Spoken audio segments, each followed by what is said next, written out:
Hello friend, कैसे हो आप सब। मैं आशुतोष एक बार फिर से आप सभी लोग का वेलकम करता हूं आप लोग के अपने YouTube channel lecture of engineering में।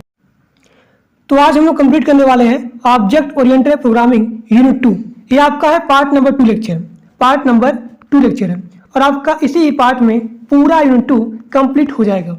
तो इससे पहले जो लोग नए हो प्लीज़ सब्सक्राइब कर लो, और जो लोग टेलीग्राम ग्रुप में और व्हाट्सएप ग्रुप में नहीं ज्वाइन हो तो उसका लिंक दिया गया है डिस्क्रिप्शन बॉक्स में और कमेंट बॉक्स में, तो जा करके ज्वाइन हो जाइए।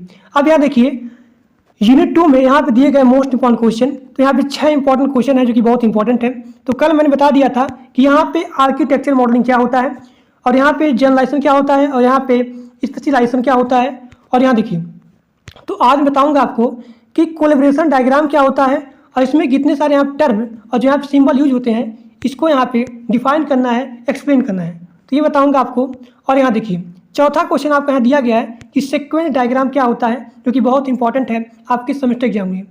तो हमारे क्लास एक सिंगल क्वेश्चन बाहर नहीं आएगा, मैं जितना आपको बता रहा हूँ एकदम वही क्वेश्चन आएगा, ठीक, because these are question most important. अब यहाँ देखिए क्वेश्चन नंबर 5, बिहेवियरल मॉडलिंग क्या होता है, ये भी आपका बहुत इंपॉर्टेंट है। और यहाँ देखिए जो आपको दिया गया एक्टिविटी डायग्राम, मैं आपको पार्ट 1 लेक्चर में बता दिए इसके बारे में। तो चलिए क्लास को स्टार्ट करते हैं बिना किसी देर किए। अब यहाँ देखिए सीक्वेंस डायग्राम, उसके बाद कोलैबोरेशन डायग्राम। तो सबसे पहले आप यहाँ देख लीजिए कि यहाँ पे इंटरेक्शन डायग्राम क्या होता है, फिर आपको बताएंगे हम कि सीक्वेंस डायग्राम क्या होता है, कोलैबोरेशन डायग्राम क्या होता है, इन सभी के बारे में। तो यहाँ जो दिया गया इंटरेक्शन डायग्राम, इसमें आते हैं 2 डायग्राम। पहला आपका होता है सीक्वेंस डायग्राम और दूसरा आपका होता है कोलैबोरेशन डायग्राम। तो सीक्वेंस डायग्राम और उसके बाद कोलैबोरेशन डायग्राम, ये दोनों हमारे होते हैं इंटरेक्शन डायग्राम, ठीक, यानी कि इसी के अंडर में ये दोनों आते हैं। अब जो यहाँ पे होता है इंटरेक्शन, यहाँ शो करता है आर्क को। ये आर्क जो होता है, इस आर्क क्या करता है, शो करता है, और इसमें जितने सारे यहाँ पे ऑब्जेक्ट होते हैं, ऑब्जेक्ट, वो सारे ऑब्जेक्ट यहाँ पे इंटरेक्शन में शामिल होते हैं, इंक्लूड होते हैं। और जो यहाँ पे ऑब्जेक्ट होता है, इन ऑब्जेक्ट के बीच में यहाँ पे रिलेशनशिप क्या है उसके बारे में क्या करता है, ये शो करता है, प्रेजेंट करता है, रिप्रेजेंट करता है। अब इसमें जो है शामिल होते हैं मैसेज, यानी कि इसमें इन्वॉल्व होता है, इसमें इंक्लूड होता है क्या, मैसेज। मैसेज क्या होता है, message one object to another object, इन दोनों के बीच में मैसेज क्या होता है, पास होता है, ठीक। अब यहाँ जो इंटरेक्शन डायग्राम होता है, ये एड्रेस करता है सिस्टम के डायनामिक व्यू के बारे में, यानी कि interaction diagram address the dynamic view of the system. अब आगे देखिए, अब यहाँ देखिए आपका यहाँ क्वेश्चन दिया गया है कि आपको यहाँ एक्सप्लेन करना है कि सीक्वेंस डायग्राम क्या होता है, जो कि बहुत इंपॉर्टेंट है आपके सेमेस्टर एग्जाम के लिए और कई बार एग्जाम में क्वेश्चन आया हुआ है। तो सीक्वेंस डायग्राम क्या होता है कि यहाँ जो एक ऑब्जेक्ट होता है, एक ऑब्जेक्ट से लेकर के यहाँ जो अनदर ऑब्जेक्ट होता है, मान लीजिए ऑब्जेक्ट 1 है और यहाँ पे ऑब्जेक्ट 2 है, तो यहाँ पे जो मैसेज पास होता है, तो मैसेज पास होने में कितना टाइम लगता है इसके बारे में बताता है सीक्वेंस डायग्राम। यानी कि ये बताता है कि यहाँ पे जो मैसेज पास होती है one object to another object, इसके बीच में यहाँ पे कितना मतलब समय लगता है, इसके बारे में बताता है सीक्वेंस डायग्राम। और जो यहाँ पे मैसेज पास होता है, जो यहाँ पे मैसेज पास होता है एक सीक्वेंस में यहाँ पे मैसेज पास होता है, यानी कि one object to another object by maintaining time message passes in a sequence, एक सीक्वेंस में यहाँ पे मैसेज पास होता है। तो आप लिखेंगे सबसे पहला पॉइंट कि यहाँ पे सीक्वेंस डायग्राम क्या होता है, एक इंटरेक्शन डायग्राम होता है, एक यहाँ पे इंटरेक्शन डायग्राम होता है, और ये एम्फेसिस करता है किसको, टाइम ऑर्डरिंग द मैसेज, यानी कि मैसेज पास होने में कितना समय लगा इसके बारे में बताता है सीक्वेंस डायग्राम। अब यहाँ पे मैं एग्जांपल लिया हूँ और इसी के सहारे में बताऊँगा आपको डायग्राम में कि सीक्वेंस डायग्राम क्या होता है। तो यहाँ देखिए, यहाँ जो दिया गया है डिफरेंट ऑब्जेक्ट, पहला आपका शिपमेंट है, इनवॉइस है, फिर यहाँ पे पार्ट लिस्ट है। तो जो यहाँ पे मैसेज होती है, यहाँ पास होती है, उसमें कितना समय लगता है इसके बारे में बताता है क्या, सीक्वेंस डायग्राम। अब इसका एग्जाम्पल लिख लीजिए। अब यहाँ देखिए सीक्वेंस डायग्राम का एग्जाम्पल आप देखेंगे यहाँ पे, ये आपको जो दिया गया शिपमेंट दिया गया है, इनवॉइस दिया गया है, पार्ट लिस्ट दिया गया है, ये सारे क्या है, यहाँ पे डिफरेंट ऑब्जेक्ट हैं। अब यहाँ देखिए, यहाँ पे जो शिपमेंट पीपल है, यहाँ पे चाहता है कि अपने वस्तु को, अपने गुड्स को यहाँ पे शिप करना। जैसे यहाँ पे शिप करेगा तो यहाँ जो आएगा इनवॉइस आएगा, यानी कि यहाँ जो गुड्स है इसको शिप करने से पहले यहाँ इनवॉइस में जो यहाँ पे कस्टमर होता है, कस्टमर यहाँ चेक करता है कि यहाँ जो मतलब यहाँ पे जो यहाँ पे आई गुड्स, ये गुड्स जैसे यहाँ पे आएगा तो यहाँ जो कस्टमर है यहाँ चेक करता है कि यहाँ पे जो बिल है पेड हुई है या फिर नहीं हुई है।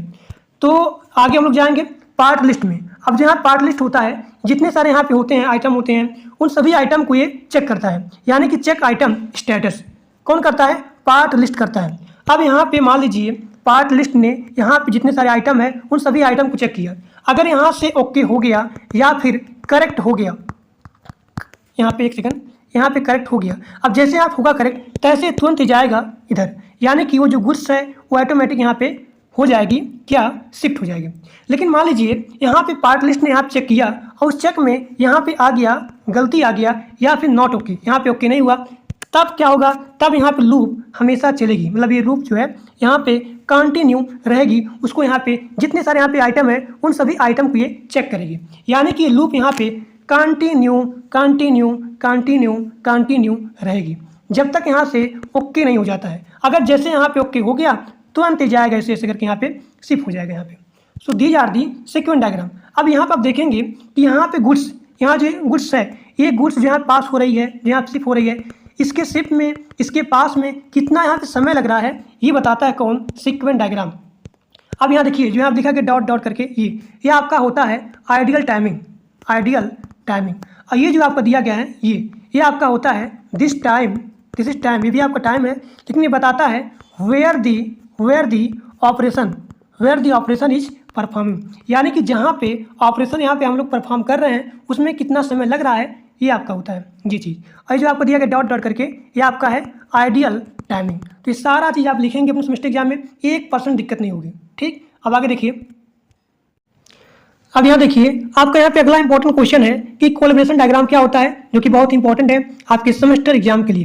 तो यहाँ लिखेंगे कि सबसे पहला पॉइंट कि कोलैबोरेशन डायग्राम क्या होता है, एक इंटरेक्शन डायग्राम होता है और यह जो है एम्फेसिस करता है किसको, स्ट्रक्चरल ऑर्गेनाइजेशन को। इसका मतलब क्या होता है, देखिए स्ट्रक्चरल ऑर्गेनाइजेशन, इसके मतलब ये होता है कि यहाँ जो ऑब्जेक्ट है, यहाँ जो सेंडर है और जो यहाँ पे रिसीवर है, इन दोनों के बीच में जो यहाँ पे मैसेज जा रही है इसके स्ट्रक्चर के बारे में बताता है क्या, कोलैबोरेशन डायग्राम। यानी कि जो हमारा होता है कोलैबोरेशन डायग्राम होता है इसके स्ट्रक्चरल ऑर्गेनाइजेशन के बारे में बताता है कि यहाँ जो सेंडिंग हो रही है मैसेज, मतलब सेंडर टू रिसीवर, इन दोनों के बीच जहाँ मैसेज जा रहा है आ रहा है, तो इन सभी के स्ट्रक्चर के बारे में बताता है, उसे ही बोला जाता है स्ट्रक्चरल ऑर्गेनाइजेशन। और दूसरा आप लिखेंगे यहाँ पे कि जो यहाँ होता है कोलैबोरेशन डायग्राम और जो यहाँ होता है सीक्वेंस डायग्राम, तो ये दोनों यहाँ पे क्या करते हैं, सेम इन्फॉर्मेशन देते हैं, लेकिन फिर भी यहाँ जो कोलैबोरेशन डायग्राम होता है, सीक्वेंस डायग्राम होता है, ये दोनों यहाँ पे डिफरेंट होते हैं। क्या होते हैं, क्योंकि मैंने बताया कि जो आपका सीक्वेंस डायग्राम होता है ये बताता है टाइम के बारे में, यानी कि यहाँ पे कितना टाइम लगा शिफ्ट होने में, सेंट होने में, जाने में। ठीक, और ये बताता है इसके स्ट्रक्चर के बारे में। तो यही आपका यहाँ पे मेन डिफरेंस है। इसका उपयोग किया जाता है कि जो आपका होता है सिस्टम, इस सिस्टम में जितने सारे यहाँ पे ऑब्जेक्ट हैं तो उन ऑब्जेक्ट में यहाँ पे रिलेशनशिप क्या है उसके बारे में बताता है कोलैबोरेशन डायग्राम। अब यहाँ देखिए सीक्वेंस डायग्राम, कोलैबोरेशन डायग्राम, ये दोनों यहाँ पे सेम इन्फॉर्मेशन यहाँ देते हैं, लेकिन फिर भी ये अलग हैं। अब यहाँ पे अलग क्यों है मैं आपको बता दिया। अब आगे देखिए, अब यहाँ देखिए सीक्वेंस डायग्राम और यहाँ पे कोलैबोरेशन डायग्राम, ये दोनों क्या होते हैं, आइसोमॉर्फिक होते हैं। अब इसका मतलब क्या होता है, आप किसी एक चीज़ को यहाँ पे लेते हो और फिर उसको यहाँ पे ट्रांसफर कर देते हो किसी अदर पर्सन को, तो इसे ही बोला जाता है आइसोमॉर्फिक। अब यहाँ देखिए ये जो आपका होता है कोलैबोरेशन डायग्राम, इसका एग्जाम्पल लिख लीजिए। यहाँ मान लीजिए एक यूजर है, मान लीजिए मैं हूँ, और मैं यहाँ पे कंप्यूटर को बोलता हूँ किसके लिए, प्रिंट करने के लिए। क्या प्रिंट करने के लिए, फाइल को। अब जो है कंप्यूटर देता है किसको, प्रिंट सर्वर को, वही चीज़ फिर जो है देता है किसको, प्रिंटर को देता है। अब फिर देखिए ये जो प्रिंटर होता है फिर यहाँ प्रिंट करके देता है प्रिंट सर्वर को, फिर यहाँ प्रिंट सर्वर देता है किसको, कंप्यूटर को, और फिर यहाँ कंप्यूटर को प्रिंट करके देता है यूजर को, यानी कि मुझे। तो मैंने क्या कहा कि जो यहाँ पे मैसेज हो रही, सेंडिंग हो रही है, मैंने आप क्या किया, सेंड किया, और फिर मैंने आप क्या किया, रिसीव किया। तो यहाँ पे जो स्ट्रक्चर बना, देखिए ये पूरा यहाँ क्या बन गया, एक स्ट्रक्चर बन गया।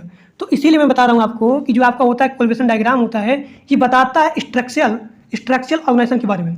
इसका मतलब क्या होता है कि यहाँ पे ऑब्जेक्ट ने यहाँ सेंड किया और फिर यहाँ पे ऑब्जेक्ट ने यहाँ पे रिसीव किया, तो इन दोनों के बीच में जो यहाँ पे स्ट्रक्चर बनता है तो उन्हें ही बोला जाता है कोलैबोरेशन डायग्राम बोला जाता है। तो सारा एग्जाम्पल अपने सेमेस्टर एग्जाम में लिखिएगा, बहुत ही बढ़िया, बहुत ही लाजवाब नंबर मिलेगा, 1% प्रॉब्लम नहीं आएगी। अब आगे देखिए, अब यहाँ देखिए कोलैबोरेशन डायग्राम में यहाँ सिस्टम होता है, तो इस सिस्टम के पास क्या होते हैं, बहुत सारे यहाँ पे ऑब्जेक्ट होते हैं। तो उन ऑब्जेक्ट में क्या होता है, बहुत सारा क्या होता है, फीचर होता है। अब यहाँ देखिए ये जो आपका होता है कोलैबोरेशन डायग्राम, इसको बोला जाता है कम्युनिकेशन डायग्राम, यानी कि कोलैबोरेशन डायग्राम को यहाँ पे कम्युनिकेशन डायग्राम भी बोला जाता है। अब यहाँ देखिए ये जो आपका होता है कोलैबोरेशन डायग्राम, इसमें आप होते हैं 4 कंपोनेंट। पहला आपका होता है ऑब्जेक्ट, दूसरा आपका यहाँ पे होता है एक्टर होता है, और तीसरा आपका होता है लिंक होता है, और चौथा यहाँ पे होता है मैसेज। अब आपके सेमेस्टर एग्जाम में दो दो नंबर पूछते हैं कि यहाँ पे ऑब्जेक्ट क्या होता है, मैसेज क्या होता है, एक्टर क्या होता है, लिंक क्या होता है। तो 10 नंबर में आता है कि यहाँ पे कि कोरिलेशन डायग्राम क्या होता है। तो इसके सारे यहाँ क्या है, कंपोनेंट है। तो यहाँ देखिए यहाँ पे कि ऑब्जेक्ट क्या होता है। अब यहाँ देखिए पहला दिया गया है आपका ऑब्जेक्ट। तो जो यहाँ पे ऑब्जेक्ट होता है इसको हम लोग यहाँ पे रिप्रेजेंट करते हैं ऑब्जेक्ट सिंबल के द्वारा, या फिर इसका यहाँ कुछ नाम होता है। अब जो यहाँ पे ऑब्जेक्ट होता है इसको हम लोग क्या करते हैं, अंडरलाइन करते हैं, या फिर जो यहाँ पे क्लास होता है, क्लास क्या करता है ऑब्जेक्ट को एक कॉलन के द्वारा इसको अलग अलग करता है। जैसे यहाँ देखिए, जैसे मान लीजिए यहाँ क्लास दिया गया आपका यहाँ पे फ्रूट्स का नेम, फ्रूट्स नेम। अब फ्रूट्स के नेम में यहाँ पे आ गया आपका बनाना आ गया, मैंगो आ गया। तो जो दिया गया बनाना यानी कि इसका क्या है, एक नेम है। तो ये क्या आपका ऑब्जेक्ट है। फिर यहाँ दिया गया है आपका मैंगो दिया गया है, ये आपका क्या है ऑब्जेक्ट। यानी कि इन सभी ऑब्जेक्ट को मैंने यहाँ क्या दिया, नाम दिया। तो यहाँ जो क्लास होता है ये क्लास क्या करता है, इस कॉलम के द्वारा इसके नेम के द्वारा क्या करता है, स्पेसिफाई करता है। देखिए स्पेसिफाई करता है, और इसको एक कॉलम के द्वारा क्या करता है, सेपरेट करता है, अलग करता है। ठीक। तो जो आपका ऑब्जेक्ट होता है ये किसके अंदर आता है, ऑब्जेक्ट क्लास के अंदर आता है। और जो आपका क्लास होता है, क्लास क्या होता है, कई सारे ऑब्जेक्ट का यहाँ क्या होता है, सेट होता है या फिर ग्रुप होता है। तो कोलिशन डायग्राम क्या होता है, सबसे पहले हम लोग क्या करते हैं, एक ऑब्जेक्ट को बनाते हैं और फिर इसको जो है क्लास के द्वारा स्पेसिफाई करते हैं। So these are the class, sorry object. अब यहाँ देखिए दूसरा दिया गया कंपोनेंट वो आपका है एक्टर। अब यहाँ देखिए कोरिलेशन डायग्राम में जो यहाँ पे एक्टर होता है ये सबसे इसका मोस्ट इंपॉर्टेंट रोल होता है, किसके लिए, इंटरेक्शन करने के लिए। जैसे मान लीजिए मैं यहाँ पे क्या हूँ, एक यहाँ पे एक्टर हूँ या फिर यूजर हूँ। मैंने कहा किसको, कंप्यूटर को, कि तुम जो है इस फाइल को प्रिंट करो। तो मैं क्या किया, मैंने यहाँ जितने सारे यहाँ पे ऑब्जेक्ट हैं उन सभी ऑब्जेक्ट के बीच में जो यहाँ पे इंटरेक्शन हो रही है उन सभी इंटरेक्शन को मैं यहाँ पे स्टार्ट कर रहा हूँ इन्वोक करने का, यानी कि इन्वाइट करने का।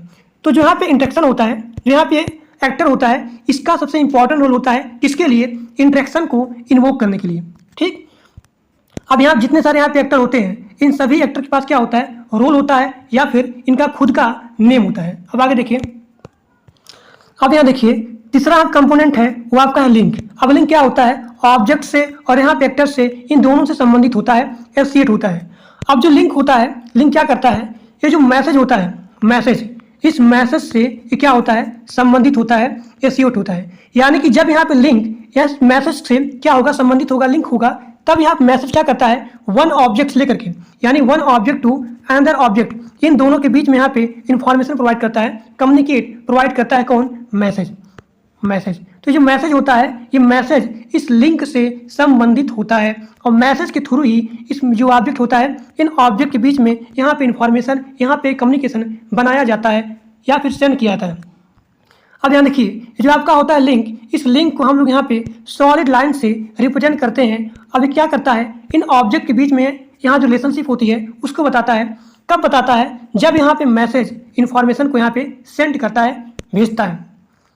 तो इसको हम लोग जो है एक सॉलिड लाइन से रिप्रेजेंट करते हैं। इसको पढ़ना है, यहाँ पे पढ़ सकते हैं। देखिए यहाँ दिया भी गया है कि यहाँ जो मैसेज फ्लो होता है वो लिंक के थ्रू फ्लो होता है। अब आगे देखिए, अब यहाँ देखिए फोर्थ आपका एलिमेंट है मैसेज। तो मैसेज क्या होता है, जो यहाँ पे ऑब्जेक्ट होते हैं, ये मान लीजिए ऑब्जेक्ट 1 है और ये आपका है ऑब्जेक्ट 2। तो इन दोनों के बीच में इंफॉर्मेशन को कैरी करता है या फिर भेजता है। ठीक।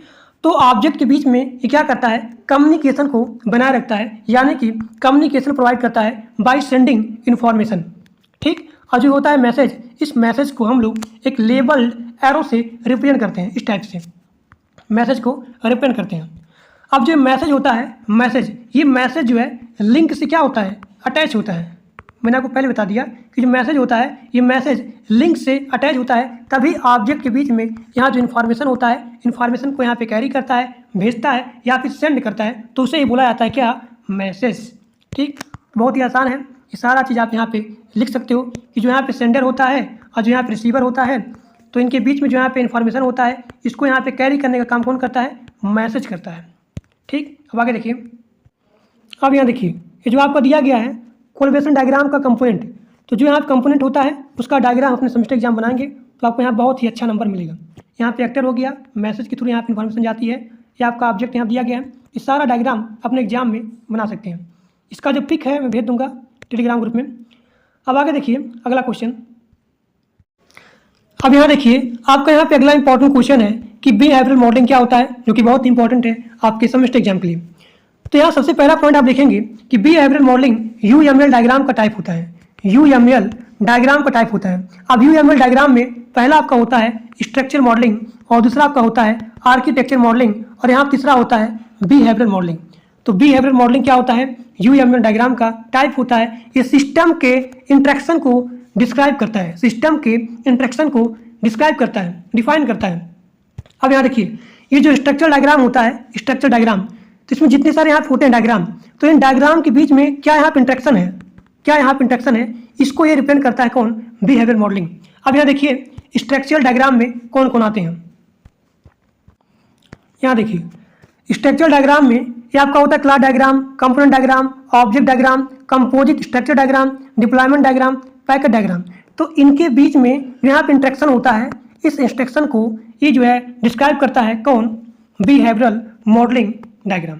अब यहाँ देखिए जो होता है बिहेवियर मॉडलिंग, यहाँ शो करता है सिस्टम के डायनामिक नेचर को, सिस्टम के डायनामिक नेचर को क्या करता है? ये शो करता है।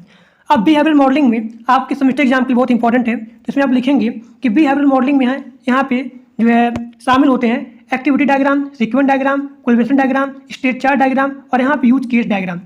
तो मैं आपको बता दिया हूँ कि एक्टिविटी डायग्राम क्या होता है। यूनिट 2 के जो आपका पार्ट 1 लेक्चर है मैं आपको पूरा बता दिया हूँ कि यहाँ पे एक्टिविटी डायग्राम क्या होता है, और अभी मैं आपको बताया कि सीक्वेंस डायग्राम क्या होता है और यहाँ पे कोलैबोरेशन डायग्राम क्या होता है। तो बस केवल यहाँ पे 3 डायग्राम अपने एग्जाम बनाएंगे तो आपको मतलब 1% प्रॉब्लम नहीं आएगी। ठीक, तो ये जो है तीनों डायग्राम यहाँ पे बना दीजिएगा। तो इसके बारे में मैंने आपको बता दिया कि यहाँ पे एक्टिविटी डायग्राम क्या होता है, सीक्वेंस डायग्राम क्या होता है, कोलैबोरेशन डायग्राम क्या होता है। अब ये दिए गए डायग्राम, ये सारे डायग्राम यहाँ पे सीक्वेंस के बारे में बताते हैं, यानी कि all the above show the dynamic sequence of flow in A system. तो ये आपका हो गया बिहेवियरल मॉडलिंग। तो आज आपका पूरा यूनिट 2 इस पार्ट 2 लेक्चर में आपका पूरा का पूरा कंप्लीट हो चुका। इससे बाहर एक सिंगल क्वेश्चन नहीं आएगा, इससे बाहर एक सिंगल क्वेश्चन नहीं आएगा। तो आज के लिए बस इतना ही। Thank for watching my video. अगर वीडियो अच्छा लगा, क्लास अच्छा लगा तो अपने दोस्तों के पास मैक्सिमम शेयर कर दीजिएगा और जो लोग नए हों प्लीज़ सब्सक्राइब। Thank you.